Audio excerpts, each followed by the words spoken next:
3차 함수 그래프의 특징 중에 이런 경우를 또 살펴보도록 하겠습니다.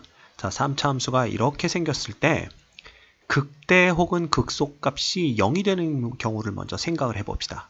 즉 그렇다는 얘기는 이런 식으로 x축이 지나간다는 얘기가 되겠죠.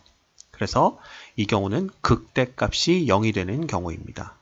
그래서 이 극대값의 x좌표를 우리가 알파라고 놔볼까요?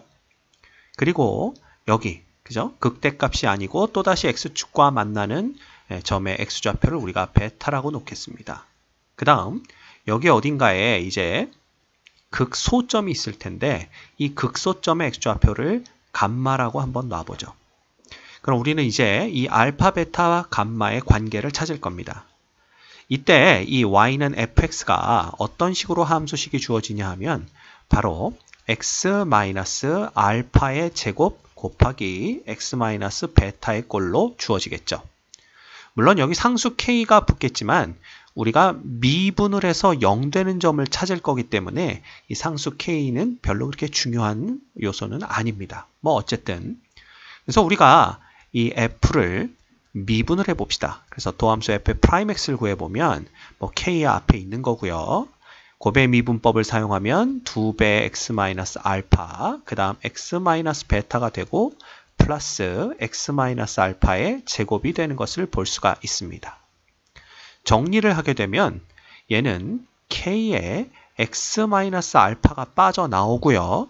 그 다음 여기서 2배의 x 빼기 2베타가 되고 그 다음 뒤쪽에서 x 빼기 알파가 남기 때문에 이쪽은 바로 3x 빼기 알파 빼기 2베타 이렇게 인수분해가 되겠죠.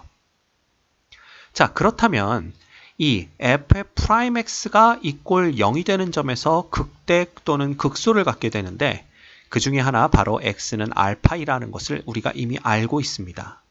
그럼 나머지 하나, 즉 x가 3분의 알파 플러스 2베타가 되는 점이 어디냐? 바로 이 값이 감마와 동일한 값이 되겠죠. 그런데 이 감마의 값을 가만 들여다봤더니 3분의 알파 플러스 2베타, 이게 뭐냐?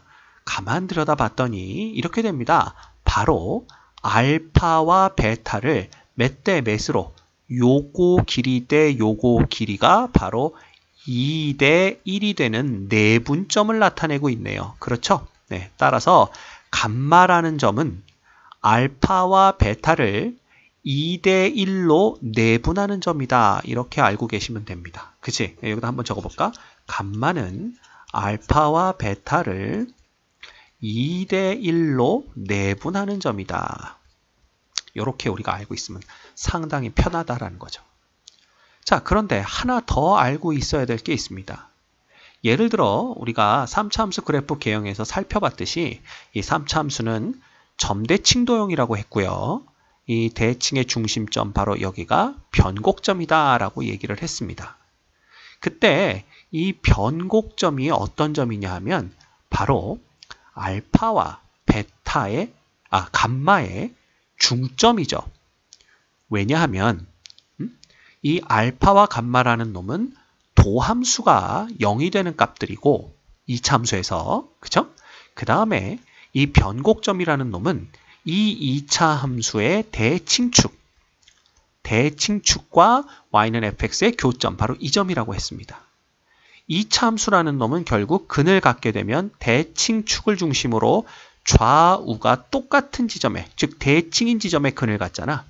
따라서 이 알파에서부터 변곡점까지의 간격과 감마에서부터 변곡점까지의 간격이 서로 같다라는 것을 우리가 알 수가 있죠. 그러면 아까 얘를 2대 1로 내분한다고 그랬는데 이 2에 해당하는 부분을 또다시 똑같은 간격으로 나눴기 때문에 결론적으로 우리가 알 수 있는 것은 요 놈이 1대 1대 1이 되는구나 라는 것을 알 수가 있습니다.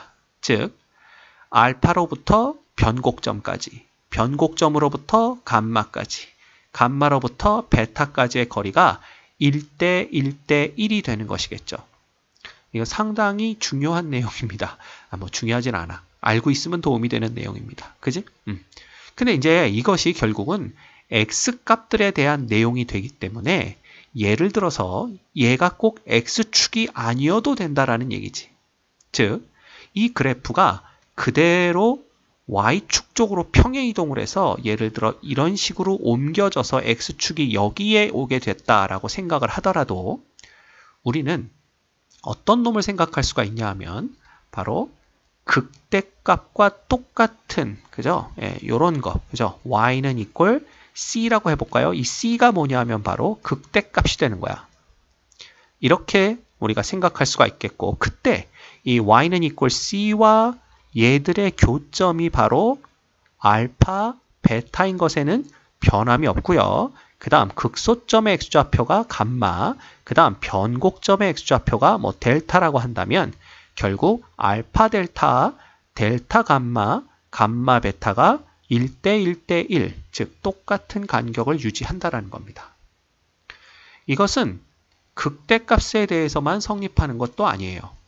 예를 들어 이렇게 생겼을 때 여기를 이렇게 극소값과 똑같이 x축이 지나간다고 했다면 당연히 여기가 알파, 여기가 베타, 극대값이 감마, 그 다음 변곡점이 델타 이렇게 되겠죠. 이때도 마찬가지로 그 간격이 1대 1대 1이 되는 것을 우리가 확인할 수가 있습니다. 위에서 한 방법과 똑같은 방법으로. 그래서 우리는 이런 중요한 특징이 있구나. 아주 알기 쉬운 특징이 있구나. 라는 것을 꼭 숙지하고 있어야 됩니다. 이것을 아는 경우와 모르는 경우에 문제풀이의 속도가 달라질 가능성이 있기 때문에 이런 내용은 반드시 꼭 알고 있는 게 여러분들 시험 보는데 도움이 될 겁니다. 됐죠?